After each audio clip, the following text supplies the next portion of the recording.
to Christ the Center, your weekly conversation of Reformed theology. This is episode number 620. My name is CAMDEN BUCEY. I serve as the executive director here at Reformed Forum. I'm delighted to be back in the studio here in Grays Lake, Illinois, and let me introduce to you our guests. And before that, we even have one of our regular contributors, Jeff Waddington, who serves as State of Supply at Faith OPC in Fawn Grove, Pennsylvania. Welcome back, Jeff. It's good to see you today. Oh, good to be here, brother, and to talk about the book that we're going to be talking about, and good to see that you are back from hunting and all that fun Yes. kind of stuff. Right. Yeah. All the good times. I went down south and was hunting with my father-in-law on his property. We haven't hunted that before. He's got a pretty sizable farm. At least I think it's sizable, that he leases out to farmers. So we had some good times there. So it was a good time to spend with him, and good experience getting up in a tree and letting your mind unravel for a few days. You know, some people really like the beach. For some reason, I'm geared towards liking the woods and the wilderness, so it works for me. There's this whole weird thing, I think, going on out in the progressive Northwest, like in Portland and whatnot, where people are advocating for what's called forest bathing. And that just means walking in the woods. But, whatever you want to call it, I understand the value of spending time in God's creation and away from our modern proclivities and technologies. But we've got some good wilderness in the areas where our guests are coming from today. I'm very pleased to welcome to the program again. We have William Boekestein, who is pastor of Emmanuel Fellowship Church, which is a URCNA congregation in Kalamazoo, Michigan. I love it in Kalamazoo. Welcome back, Bill. It's good to see you. Yeah, thanks. Good to see you too, Camden. And what did you call it? Forest bathing? Yeah. Is that okay? Okay. I didn't know that. I don't. Last week myself, but yeah, okay. I'm going to use that term maybe. But it's, There you go. Right. It's not my term, but that's if you want to be real progressive and hip, I guess that's what it is. But it sounds almost, I don't know what it sounds like, but anyway, we understand what it is. But we're also welcome today, very pleased to welcome to the program Steven Swets, who is the pastor of Rehoboth United Reformed Church in Ancaster, Ontario. I guess that's in the Hamilton area. Welcome, Steve. It's good to see you too. Yeah, thanks. Good to be here and good to meet you fellows, and look forward to spending some time together. Yeah, I'm delighted to have you with us and to meet you for the first time over the internet here at least. And we were talking just a little bit beforehand. Steve is a graduate of Mid-America Reformed Seminary and grew up in that area, and now pastoring in Hamilton area. A lot of Reformed influence up there, so it's a pleasure to have you with us.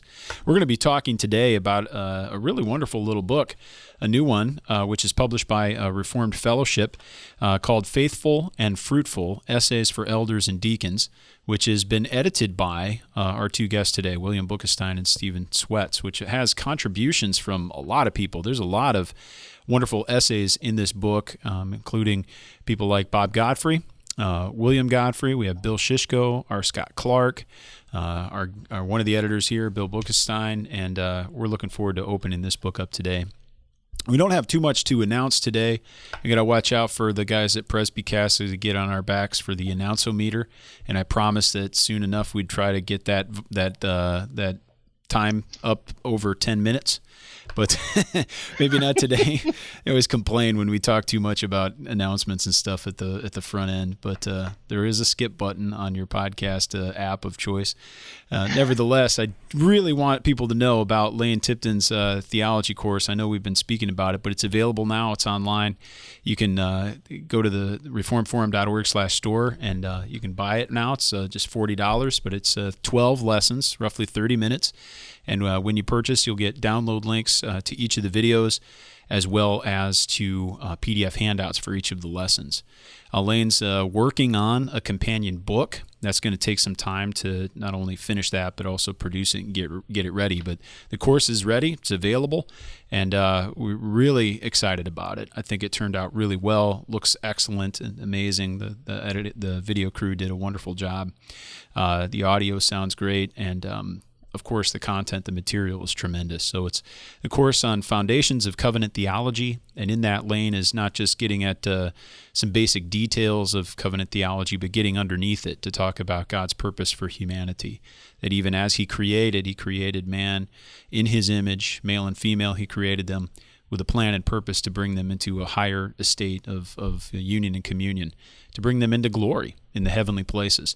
And so he works that thread and develops those themes throughout the 12 lessons, and it's tremendous. I think if you really spend time and learn the lessons and meditate on them and then understand them in the biblical context that he provides, it really is. I try not to sound hyperbolic, but it really can be life-changing. I think, Jeff, you probably agree with me there. I would.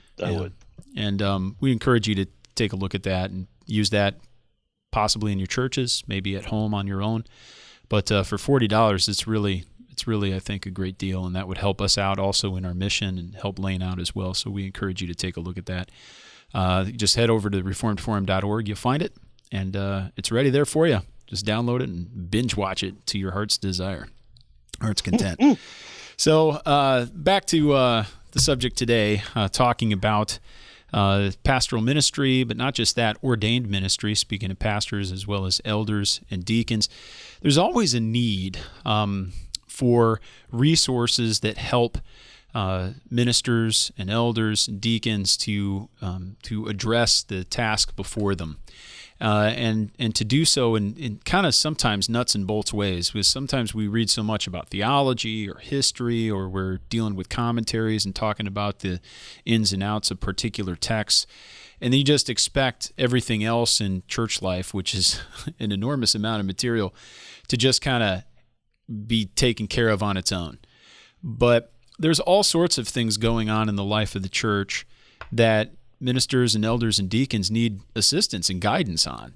You know, we're talking about officer training, or how to be a clerk, or hospitality, you know, even the way we think about our greeter schedule for the worship service. How can we be warm and welcoming as a congregation and meet the needs of the people, visiting the sick, you know, all sorts of things like that. So I'm always encouraged when we find new and worthy books like this, because they're helpful in a way that connects the dots for people. So they're rich and based upon the scriptures and based upon the theology they're in, but also help us to see how that works itself out in very practical, like I said, nuts and bolts ways. So really what we're talking about with the book today, Faithful and Fruitful Essays for Elders and Deacons, is a book like that I think is going to be really, really useful for lots of people within the church. So with all that being said, Bill and Steve, either one of you, however you want to take this, I'd love for you to talk about the project as a whole and talk about working with the folks over at Reformed Fellowship, and how did this project come about? Because I take it that you were not the originators of the project, although that you, in an analogous way, have become the consummator of it. Okay. So, Camden, let me just first say, you referred to the book as a little book, and this is why I'm sorry. No, this is why I'm intimidated by you, because it's a 300-page book, and Camden's like, oh, it's just a little book, just 300 pages. Here's the problem: I have a PDF of it, so to me, it's like 200K. Oh, okay. So it's small in terms of digital space, but anyway, you're right. Yeah, it's substantial. There are many chapters. You're right, and they're all probably a morning read. Morning read for you. So Steve and I were given this wonderful opportunity to edit this book from Pastor Mike Brown. He wrote a book, or edited a book 15 years ago or so, called Called to Serve, Essays for Elders and Deacons. And over the course of years, he had acquired questions and other invitations to write a follow volume. And so probably 6 or so years ago, he sent out an invitation to a number of potential authors who sent in some form of either finished or nearly finished manuscript. And as Mike was in the process of beginning to edit that, he got called to pastor a church in Italy. And so he had to send it off to Steve and I to take up. And but it's been really wonderful working with experienced churchmen to bring these chapters to life. So that's been a privilege. We feel like we've learned a lot just reading what these gentlemen have contributed. Yeah. And Steve, how did you get involved?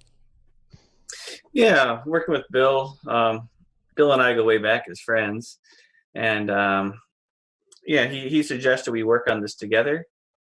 So we took up this manuscript, which had a few less chapters, and we looked at the previous volume and tried to look to see if there's any holes in the ministry or in the work of the officers.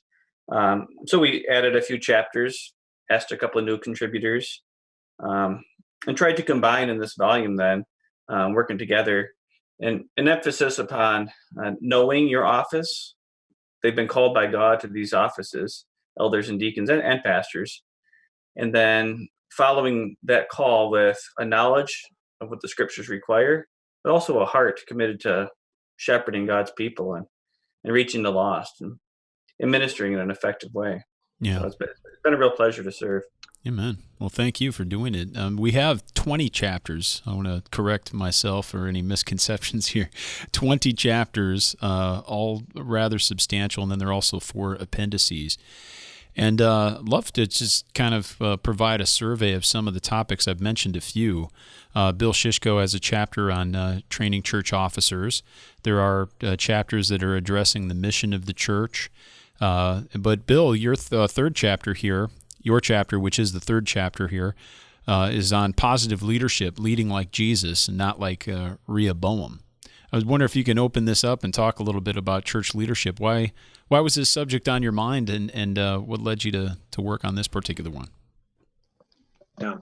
Well, if I could back up just a minute, one of the problems in the manuscript when Steve and I received it a couple of years ago was there were no Orthodox Presbyterian contributors. So we thought that's an immediate flaw with the volume. So we're glad that we were able to draw in 3 OPC ministers. So hopefully that, and a couple Canadian Reform, one Canadian Reform ministers. So what does it say when the OP guys brought in to do training church officers? Is that not something you do over in?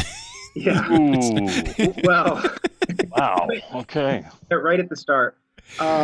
Yeah. So actually, to be honest, we really, really appreciated that chapter tremendously because of Bill's work over the years on officer training. Absolutely. And, maybe Steve's experience has been a little different than mine, but I don't think that in my experience and just hearing from other colleagues that the churches that Steve and I serve have necessarily a program for officer training. There may be local traditions and customs which are very useful, but I think what Bill Shishko is proposing is a much more organized and systematic approach to officer training, which I learned from tremendously.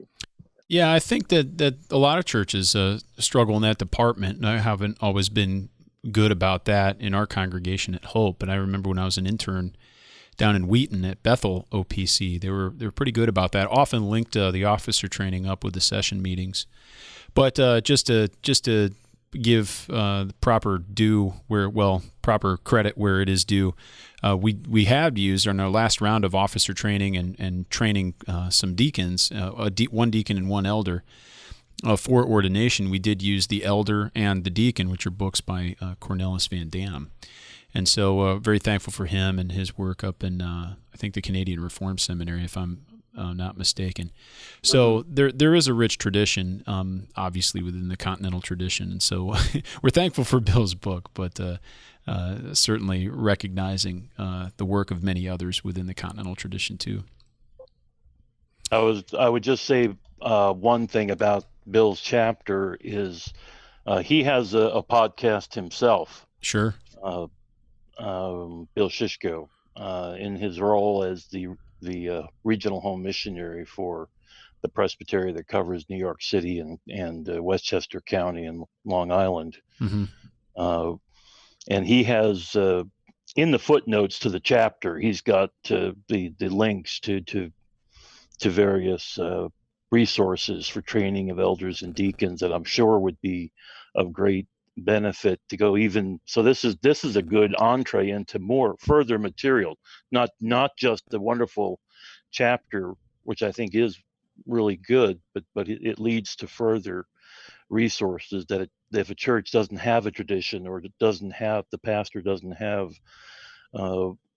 in his mind a plan for how to train elders and deacons, that this is a good place. Even if you're not OPC, Yeah. it would be a good place to start. Well, absolutely. Well, Bill, at least, and Steve, feel free to jump in whenever you'd like. But at least in the third chapter here, speaking about positive leadership, there's always kind of like this cottage industry of like Christian leadership books sometimes, and there's a wide range of them where you could end up with anything and everything in there, principles from Joel Osteen, or even more motivational stuff, which can be very helpful from a guy like John Maxwell or something, for example.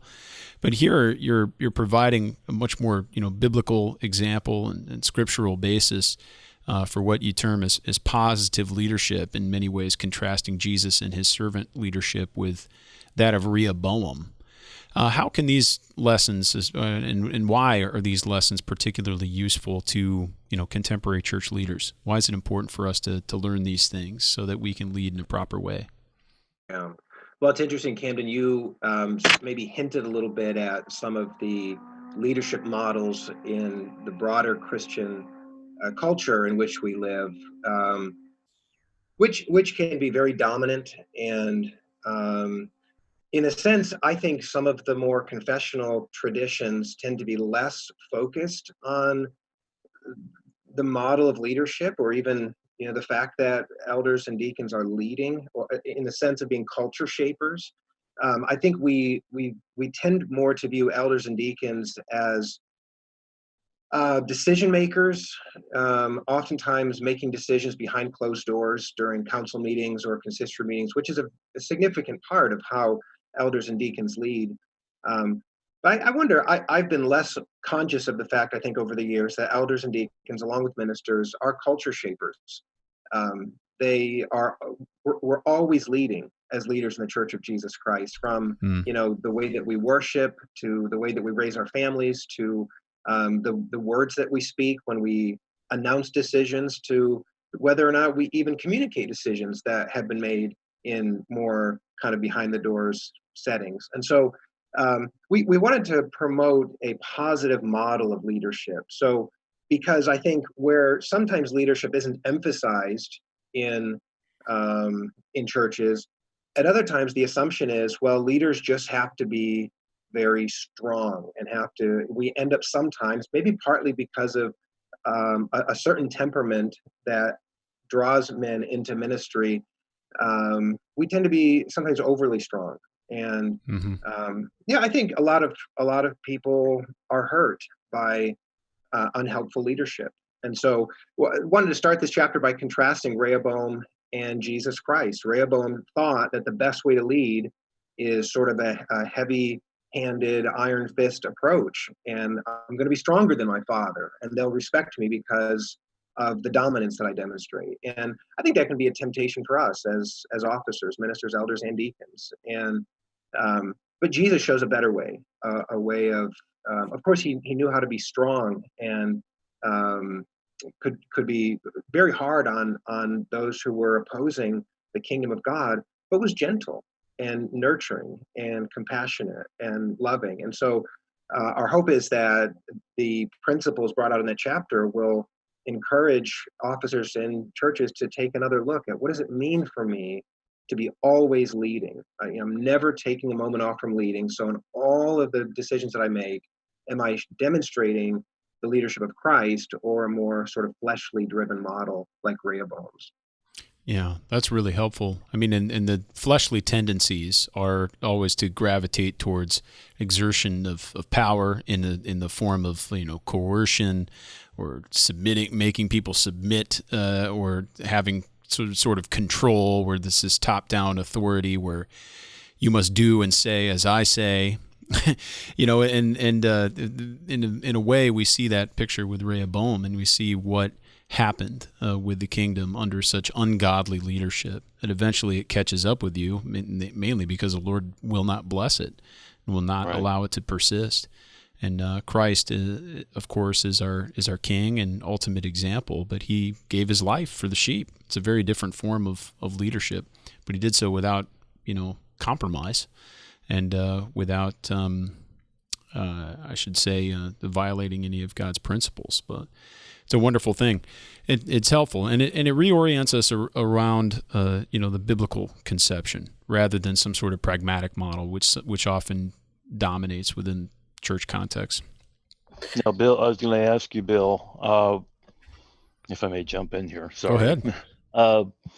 In your chapter, obviously Rehoboam is your negative leadership and Jesus is positive leadership, but you flesh that out even further in terms of how that looks in the life of the elder or the deacon or the minister in that way, as a mindset or an attitude. Can you spell that out a little more for our listeners? Sure. So I was positively influenced in this chapter by James Smith's work on the power of love in leadership, and the fact that people, most of us, unless we're coerced by a power that we can't avoid, we are going to do what we love. We're going to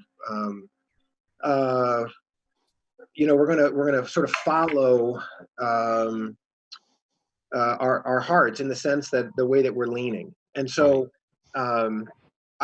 just wanted to promote this idea that positive leaders understand the power of love, and that love is actually a better, I don't want to say leadership mechanism, but it's a better way of leading than force or coercion or fear. And I think a lot of times, especially when leadership gets hard, we kind of retreat into those places of, we're scared, where things aren't working out, and so we fight back, and we try to manipulate people, or we try to scare people, or and that's not the model of the gospel, right? I mean, it's the love of Christ that compels us to be faithful. And so just the idea of leadership, not so much as being sort of pushed along by leaders, but being drawn along in ways that resonate with hearts that have been transformed by the love of Jesus Christ. And so our leadership should actually help people better understand the leadership of Christ, and actually how we've been delivered from the leadership of the devil, who is always manipulating and forcing and contriving and deceiving. So yeah, I think that was very important. So I think Smith has done great work in that area, and I think there's a lot of application for how elders, deacons, and ministers lead today. That it strikes me as a way of looking at attractional leadership, right? And stirring people up. Sounds like a New Testament writer, stir one another up to good works, Love and that good kind deeds. of thing. Mm-hmm. Love one another, right? And but anyways, I thought it was a really helpful reminder as to, especially if we've been elders or deacons or ministers a long time, we all probably started with that view, and we might, unless we purposely revisit the issue over and over again, it's easy to get off track, because we're surrounded in a world where, as Jesus said, the leaders of the Gentiles lord it over their followers, right? Very different in the church, or it should be. Mm-hmm. I think for Bill's chapter, if I can chime in here, Please. It being toward the beginning of the book kind of sets the stage for what's going to come after. But this is a picture of leadership, grace-filled leadership built upon the grace of the gospel. And so the chapters that come after, about the shepherding, ministering to the sick, continuing in prayer, the minister's household, or the elder deacon's household, all of these things flow out of leadership. And Bill points out in that chapter that everybody then who's called to these positions, whether it's parents in the home or officers in the church, will be leaders. So what kind of leadership will be taking place? Yeah. And so his chapter that comes to later, elders and deacons as hospitality leaders, it's just an application of this bigger principle that our leadership should reflect that of the sacrificial leadership of Christ. Yeah. I appreciate that. That's a great way to put it. And the leadership is not an option for church officers, I mean, by definition. But one person, even in the secular space, kind of defines or distinguishes leadership from management. Management would be about kind of maintaining control, and not in the sense of like, I need to control this, but in terms of managing things so that they continue to operate correctly. But leadership is much more about change and motivating change and guiding constructive change. And if we think about what the Lord is doing in the life of his church, he is building his church, and it's he that does it, and the Holy Spirit works to sanctify his people. But he also gifts to his people, and many of those are spiritual gifts that are geared towards ordained ministry. And so those that the Lord has provided to do those things, in a sense, by definition, are meant to lead to change. That is to provide spiritual fruit. Hence the title, in many ways, Faithful and Fruitful of the book itself. And that is all about leadership, biblically understood. I really appreciate that. Camden, if you take that like the model of a father in the home, a tyrannical father can keep his children kind of in order as long as he's able to wield that power, as long as they're in the home. But he hasn't necessarily won their hearts over to what is best. They haven't truly learned to appreciate the heart of God under a tyrannical father. And so a tyrannical father might look like, wow, that guy has an orderly home, everybody is submissive to him.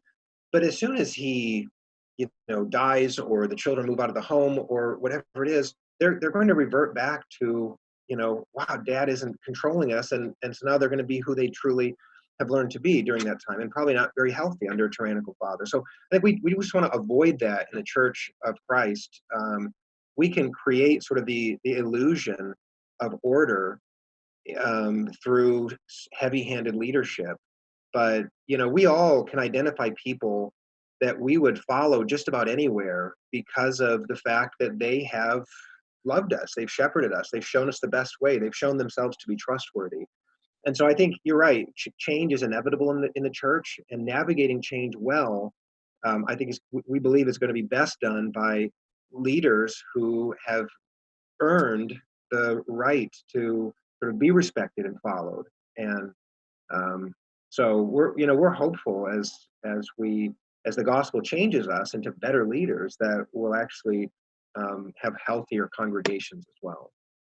Yeah, and I appreciate so much of the emphasis, often throughout this book. It's there not only just explicitly, but also implicitly in terms of the qualifications for these offices. But there's also something that Danny Hyde said in his chapter on prayer.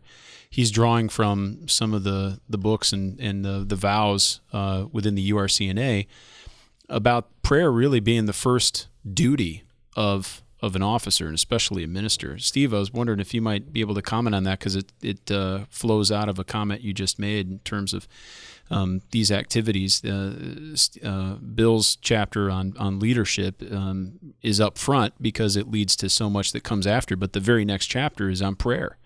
How significant then is prayer for the leader, and what does it say for the leader who is really deficient in prayer, or in many ways practically doesn't think that it's top of his list? Yeah, in our book of church orders, you mentioned continuing in prayer is the first duty of the deacon, elder, and minister, and it's purposely put there as the first duty. There's a danger in the busyness of our lives to think of the things we have to get accomplished, and whether it's in our session consistory meetings or whatever it is, we just don't have enough time for prayer. I think what Danny Hyde puts in perspective there is that this is actually the most important task of the elder, deacon, and minister, and they're not, frankly, very useful until they have been spending their time in prayer. So it's a very practical chapter of how to work that, of how to balance that. But I think as those who have served Christ Church, you either read it in a book and you learn early on, or you learn it the hard way through life. Yeah. The more you're in prayer, the more effective you'll be as a servant of God. That's a helpful marker also for identifying perhaps potential candidates for office in the future. If you find a person who's not prayerful, that can be a great warning sign. Doesn't mean it can't be developed, but it's definitely something that needs to be present and cultivated. And again, how is it cultivated? It's often cultivated by the officers that are serving in the church, that they would lead in prayer. And if they don't, the rest of the sheep will follow suit. That's a very dangerous thing. On that very point, that's perhaps one. Prayer is huge in terms of leaders needing to model it and demonstrate it in order to cultivate prayerful lives within the people. But another area or aspect of that I've seen so many times in so many different churches is that of hospitality. And Bill, I'd love for you to talk about this, because that's one where that can catch on and spread. But if you also have leaders who are inhospitable or really struggle in that department, that also can spread throughout the congregation. Why do you find it so important that leaders would not just tell other people to be hospitable, but would also lead in hospitality? Yeah. Well, 1 Timothy 3, verse 2 lists hospitality as one of the requirements of elders. And I think that deacons, while that term isn't used in the list of requirements for deacons, it seems that the office of deacon was instituted explicitly because of a hospitality need. And so at least as much, if not more so, deacons are bound by their office to be hospitable. And there's just so much that, so much, I think, negative cultural information that has cluttered our understanding of hospitality. I mean, it's either viewed as a feminine attribute today, or it's viewed as an industry. And I think we really want to put in the front of the mind of and heart of the leader is hospitality is essential to understanding the gospel. I mean, in a sense, the whole picture of redemptive history is God being hospitable, right? In the beginning of the Bible, he hunts down two people who had lost their right to a home with God, and redeems them and their believing seed throughout the entire Bible. And the end of the Bible is a picture of God's people in God's city with him. And so he's the host at the end of the story of Scripture.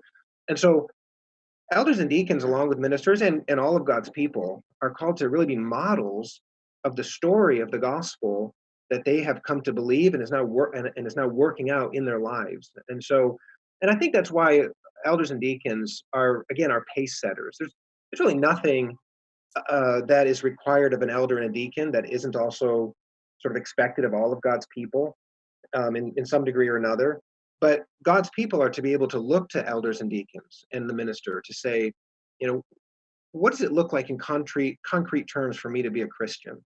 And being hospitable, that is showing love to strangers and those who don't seem to have a natural claim on our time or our space or our love, is just part of what it means to be won over by the love of Christ and to show that to others. So, we want to be sensitive in this chapter, because in a sense, I think we're really trying to recover something that has either been lost or maybe never fully emphasized the way it should be as a requirement for office. So we realize that not everybody is equally comfortable with people or gifted in hosting, but it is something that we all have to be working toward as leaders in the Church of Jesus Christ. And I think that evidence shows that where leaders are hospitable and where guests come into a congregation, which congregation itself has been loved by leaders, but then the guests begin to experience love from the start, and they feel like this is a place for us because the leaders have modeled it. It's just a place that the Lord is going to bless. That harmony that exists between leaders, members, and guests is going to really own God's blessing. I'm really struck by the way you put that in a certain capacity, that sometimes we have this very narrow idea of what hospitality is, that it is a very specific mode of opening your home to guests and providing them a place and food and conversation. Well, that's hospitality, certainly, but it's also a way of life, and you can be hospitable to someone perhaps in their house. There's a way to be a hospitable guest, or even at the church, or just in general life, of being open and warm and welcome and loving in a holistic way with people, rather than being guarded and controlling and seeing other people merely as tools or means to whatever personal ends you may have. That's right. And so if we flip that on its head, and you have, again, to connect with the earlier chapter about a more servant and positive form of leadership, it's very different. The inhospitable person would be more like Rehoboam, that I use my kingdom for my ends, and if you can't give me something, then what do I need you for? Versus the positive form of leadership and a servant form of leadership is all about giving and about loving and being of service to other people. Much more Christian way to think. Bill, you did go further and point out that hospitality is something that ought not to be shared just amongst believers with themselves, but also there ought to be a purposeful extension of hospitality to your neighbors, believer or not, right? So it's a way of now I may be confusing this with another chapter, but it's a way of welcoming people in getting unbelievers to visit your church. If your people are trained to be hospitable, that is welcoming, they're more likely to get friends and family and work associates and so forth to come and see what the church and the gospel is all about. Mm-hmm. Yeah. Jeff, you're right. You talk about the distinction. Hebrews 13 begins by saying, "Let brotherly love continue," and then it adds in the second verse, "Do not forget to entertain strangers." So there's a distinction. Both are important. We need to love our brothers and those who are close to our own family members, our church members. But don't forget, in doing that, to entertain strangers, to practice hospitality. And I think it's easy to forget. We have a lot of family obligations. We have, maybe in your church, you have, a lot of extended family you're going to spend time with after Sunday worship service. Don't forget to entertain strangers in that. Yeah. We have many other chapters. We're not going to be able to get to all of them today, but we certainly have those. Just reading some titles: ministering to the sick and dying, the office bearer and household management. Steve mentioned classical Christian catechesis by Scott Clark, managing the offerings of God's people, and then getting acquainted with the congregation's needs. I'm really interested, and I saw this one stuck out to me. I'm really interested, Steve and Bill, if you could speak to chapter 11. About the topic of avoiding burnout. There's another book on the subject called Burnout. I think it was by Christopher Ashe. That is a little book, but one that was really helpful. I read a few years ago. What was the intent in including this chapter, and why is this such an important subject, especially for those in pastoral ministry? But we hear many stories also of elders and deacons that are really struggling. Yeah, I think it's the reality in which we live, that people are busy and they don't want to say no to commitments. And so this chapter seeks to balance out how to work diligently, work hard, and yet be refreshed. The chapter 2 after it, Sabbaths and Sabbaticals, kind of follows up on this idea. But we've seen a problem in our churches, and I think in other denominations it's the same problem, of men being called to these wonderful tasks, and yet ending up in an empty situation. The tank is emptied out, and they have nothing left to give, and then they become unuseful in the church. And sometimes in the ministry, it can be detrimental to the Church of Christ. And so I think a number of our pastors have gone through this, have struggled with this, and the goal then is to try to avoid it by taking care of yourself, taking proper Sabbaths, and and working within the time frame God gives us with all the callings we have. I mean, as a pastor, I'm a husband, father. I have these other tasks and responsibilities, and balancing life is part of the goal of good leadership as well, because it's an example then to the congregation of priorities and things like this. So I think it's a wonderful chapter by Andrea Ferrari. He's one of our missionaries in Italy, a native Italian. But he brings a little bit of a different perspective with that as well. With a name like that, you can't go wrong. I think one of the this chapter is also, I think, a testimony to just the wonderful elders and deacons that serve in our churches. I mean, the fact that burnout is not desirable. We're trying to avoid that, as Steve said. But the fact that we have men who are, putting themselves in that position, in addition to the families that they serve, the jobs that they have, their other expectations. We have just amazing men in our churches, and you guys do as well. Just servants, but we don't always know how to, as Steve was mentioning, steward our energies so that we have something to give out of. And we've all probably heard sort of groans when a man gets nominated to office, or 3 more years or 4 more years, or finally I'm finished. And Right. and yeah, it's there's a lighthearted aspect to that, but it's also serious. I mean, this is a really big, heavy duty calling that guys are called to, and we want them to come out of service not worse off than they were when they went into it. And so Andrea gives some really helpful suggestions. Not just, I mean, there's some practical tips, but also just sort of the spirituality of service, and doing it in a way that we're drawing strength from Christ rather than simply spending and spending. Uh-huh. Jeff, what stuck out to you on some of these middle chapters here? I mean, there's so many here. I was we Steve already brought up the issue of Sabbaths and sabbaticals. We just received a poll on that from the Committee on Ministerial Care. Right. Because there's a lot of misunderstanding on that. A lot of folks don't understand the purpose of a sabbatical and wonder why someone would need one. So that's at least something our denomination is looking at.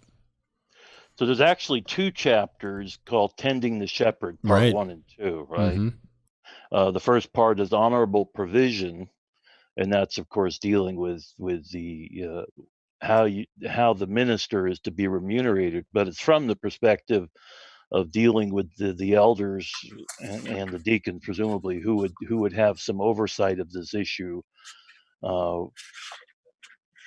Then you have, so let's talk about that, brothers. What wisdom or insight does the author of these 2 chapters, the author of the both chapters, but the first section on honorable provision? What is there a way you could sum up the chapter? Care for or provide for your minister, but I mean beyond that, flesh that out for us, if you would. It's a touchy subject. Yeah, that's true. That's very true. Yeah, watch yourself. The congregants end up watching the things. So this is why we asked the Canadian Reform guy to write this chapter. Right, exactly. So this chapter is written by Peter Holtfluer. Both of those 2 chapters. He's a pastor here in Ontario at a Canadian Reformed church. And he's written these very helpful chapters. But it kind of gives to the congregation a mindset of ministerial compensation. And no minister enters the ministry, no godly one at least, for financial gain. However, our church order, Book of Church Order, says that the congregation is to provide honorably for their pastor. And what does that look like? And so he gives some practical tips. But as we see throughout this book, the spiritual nature of supporting those who are shepherds in the local congregation. In our history, it's not very common for a minister to have another job outside of the full-time pastorate. So that impacts the type of provision the congregation will have to make for him. And that involves, his time off, realistic expectations. We've all seen, probably we've all seen situations where things go bad because of unrealistic expectations. Congregations think the pastor should be doing this and looking at that. I saw a couple weeks ago, I saw a Babylon Bee article on a minister driving a 98 Corolla. People in the congregation by their pastors at spending so lavishly. And as those are, they're funny critiques of a real caricature. And so, Peter helps to keep people from falling down that path, and just to give guidance to the leaders of a church. I think in addition to that, the chapter is meant to help what could otherwise be a very difficult conversation between, better for elders and deacons to learn from, a more objective person in this conversation than the minister who, feels like he has, they have different expectations of compensation or whatever. You're going to be very partial in that position as a minister trying to communicate to your elders or deacons. But hopefully, just this chapter allows the decision makers to step back a little bit and say, we'll listen to this guy. He's not asking for a raise here in the chapter. He's not arguing for this. It's just biblical principles for for taking care of the minister. So hopefully it removes a little bit of the emotional tension that the conversation might otherwise have. Oh, that's a good point. I found the general principle of the provision for the pastor being in the same ballpark as the average situation of members to be helpful. A good principle, a rule of thumb to operate by. Camden's giving me that look like, I like that idea. I feel he's now feeling called to Beverly Hills. How you gonna do your what is it? Woods bathing, or no? What's the thing called? Forest bathing. Forest bathing or wood forest bathing. How you gonna do that in Beverly Hills? Palm trees. He's happy where he is, right? I don't think I could handle it out there. I'll tell you that. I get burned up anyway. But there's another side of this too. I mean, it's always helpful for pastors and staff to have advocates, and it is really awkward for sometimes to bring these issues up. So having a book or a chapter like this that talks about some of these issues, and to have mutual trust among your session or consistory is just absolutely important. Where it's not looked at some battle or tension where you're trying to like hammer out negotiations like an athlete who's trying to finalize a free agent deal or something like that. Yeah. But there's a backside of this too, because that mutual trust needs to be built, and there needs to be open lines of communication. In chapter 14, there's a really helpful chapter on how to evaluate your pastor. Yes. And that's something I wonder whether most churches do. But and if they do it well. Tell us about this chapter and why this was included, because I think it's really useful. We should probably say just a little bit about the chapter, because you should probably get Pastor Gordon on to. I'd love to. This would be a great one just to focus on the entire show, just evaluating your pastor. So I can say a little bit about it. We at Emmanuel have had a pastoral review process in place for about 4 years, and it is it's a hard experience. I think for everybody, in our church, the elders and deacons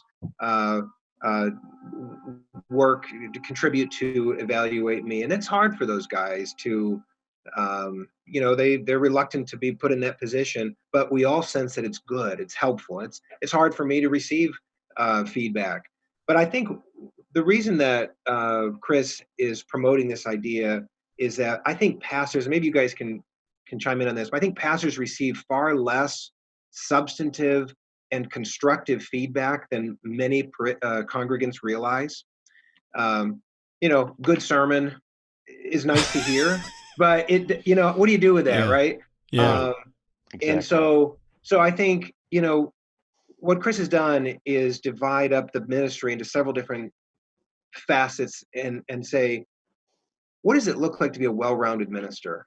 And and if every minister is not entirely well-rounded, right? We all have our flat spots, and how do we identify those things and to do so in a timely fashion right from the start of a ministry, so that the review process isn't used after problems have come up in the church as sort of a way of well, it could just very hard if it's not done right from the start. So this is just, I hope this really catches on. I don't know if it's common in your guys' churches, but I don't know of a lot of churches where it happens. I suspect that it's from my own background that it's not a common occurrence.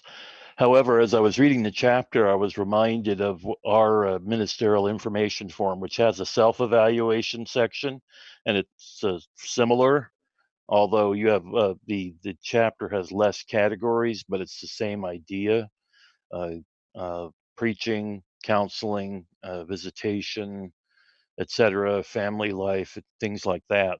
Uh, it's probably a good idea. You're right. It's uncomfortable on the part of the pastor receiving the evaluation. It's uncomfortable on the part of the elders giving the evaluation, because they know that it's perhaps not going to be enjoyable as an experience. But I think in the long run and over time, I would imagine the longer you're in a place, the better you get to know one another, the more that process might become just a regular part of, if you're committed to it, part of the annual cycle. However, Yeah.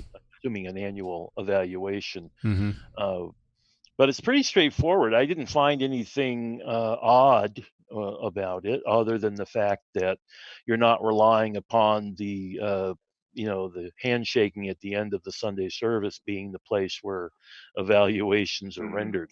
Yeah. Because they can become, it's sometimes hard to know whether someone is just giving you a platitude or the expected comment.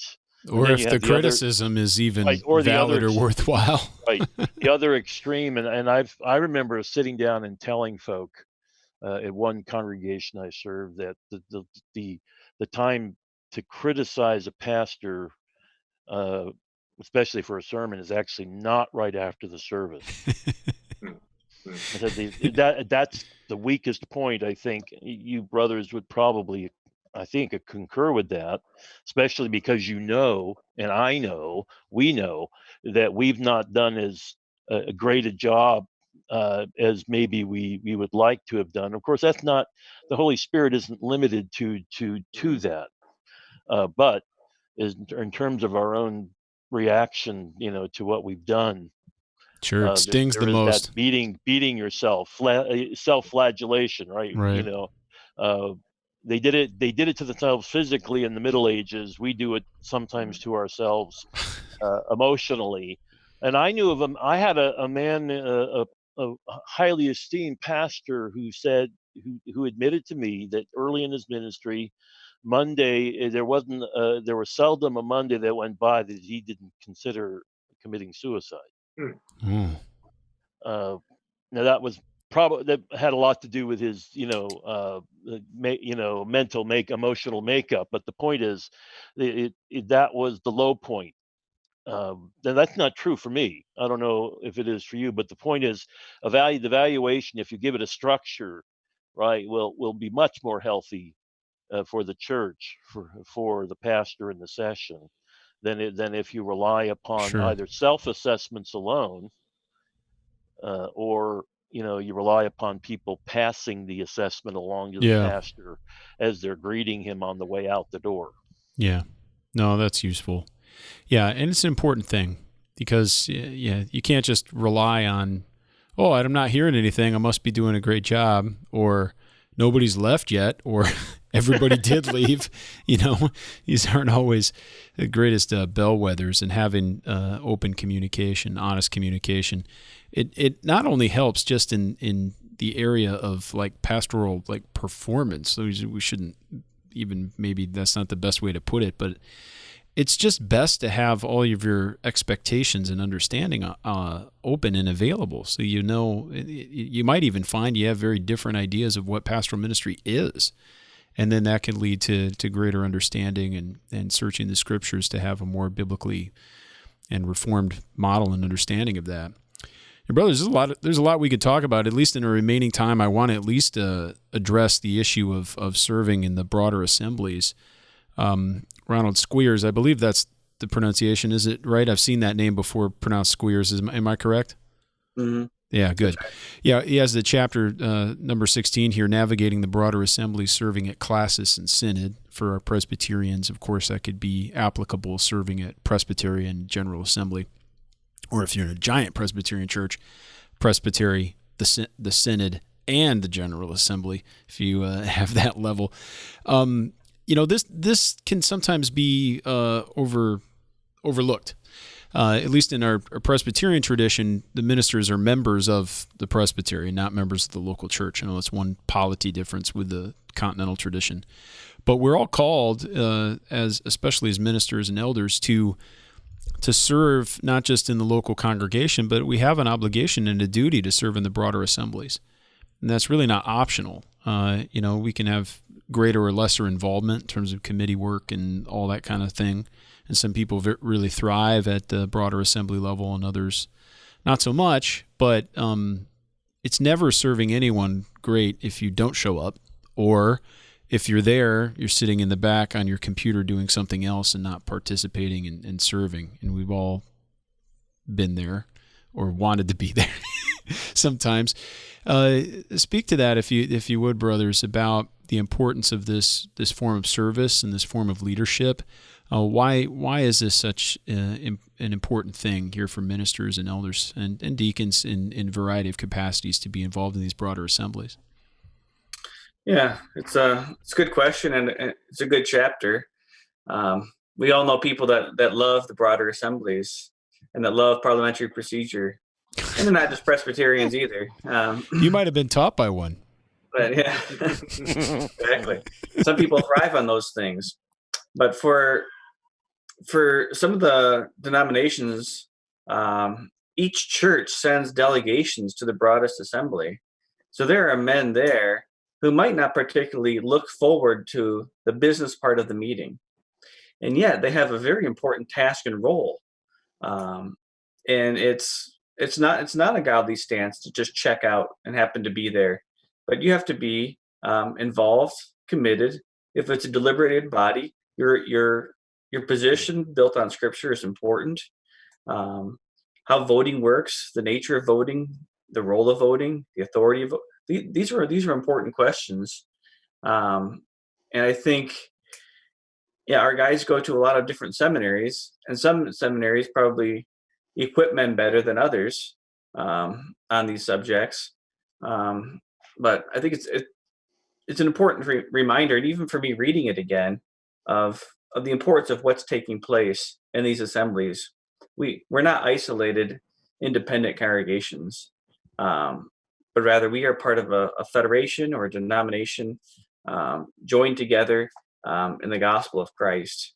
And therefore, we matter to each other. Right. And the opinion of my brother is important, and I should listen to it. And the discussion, though it may be long and technical at times, is important. And especially when you think of some of the things that are dealt with in these assemblies, when you start to deal with things like justice and equity. These are weighty moral decisions and debates that take place. So it's a very helpful chapter. And I think especially for a first-time delegate,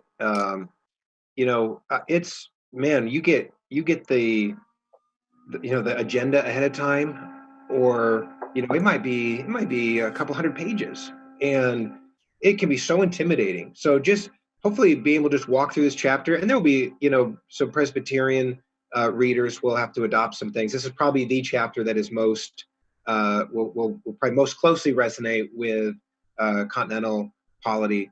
But, by translating some things over, it at least will give, I hope, first-time delegates a sense of familiarity with the process and the procedure. Sure. And so just like, I don't know if you guys doing a speaking engagement, sometimes you like to get up to the podium beforehand. You can just kind of feel out, just get a little more comfortable with the setting. And I think that's one of the first things this chapter is going to do, is just help delegates feel more comfortable getting into a setting that they might feel pretty uncomfortable in. Mm-hmm.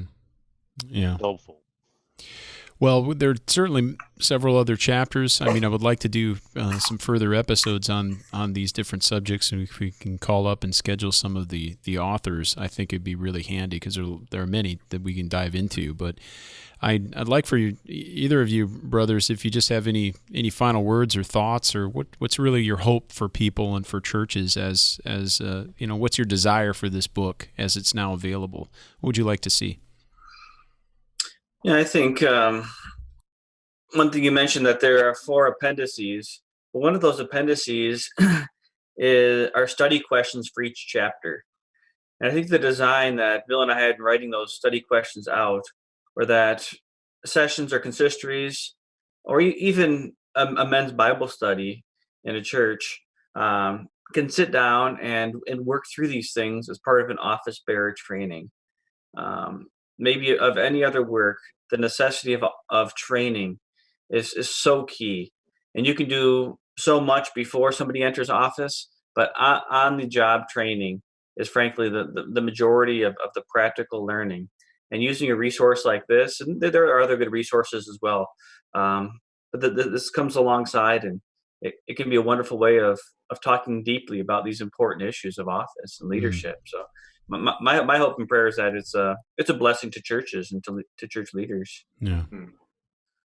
Yeah, I would echo that and add that, a lot of us are very familiar with just very high educational expectations for ministers, and that's right. We're glad for that. And we have high expectations as well for the competency of elders and deacons, and that's right also.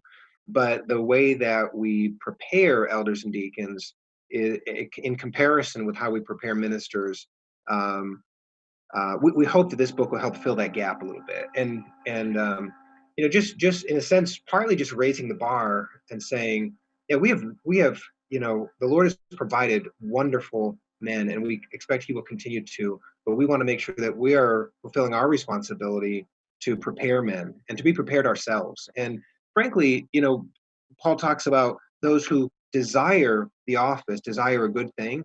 We hope that the book will also inspire among younger men a desire to be in office and to begin preparing for that even before they're potentially eligible, because they know it's a good thing to aspire to. Yeah, that's a great point. Yeah, it doesn't serve us well when people only hear of complaints from the officers about how hard it is, or this, that, and the other. But to be reminded of Paul's words there and encourage people to pursue that, it is a good thing.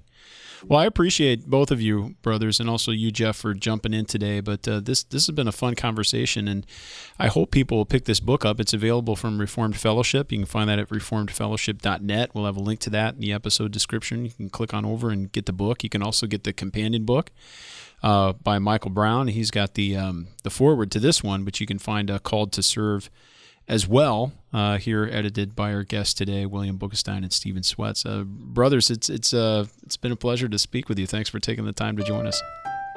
Thanks for having us. That's good. Yeah, thank you. Yeah, absolutely. We'll point everybody back to the websites. Of course, you can find us at reformedforum.org. There you'll find information about all of our programs and publications, upcoming events, that sort of thing. And of course, remember, head on over and take a look at Lane's course, Foundations of Covenant Theology. It's available online. And head to reformedfellowship.net. Pick up a bunch of books. You will benefit for sure. I do want to thank everybody for listening. We hope you join us again next time on Christ the Center.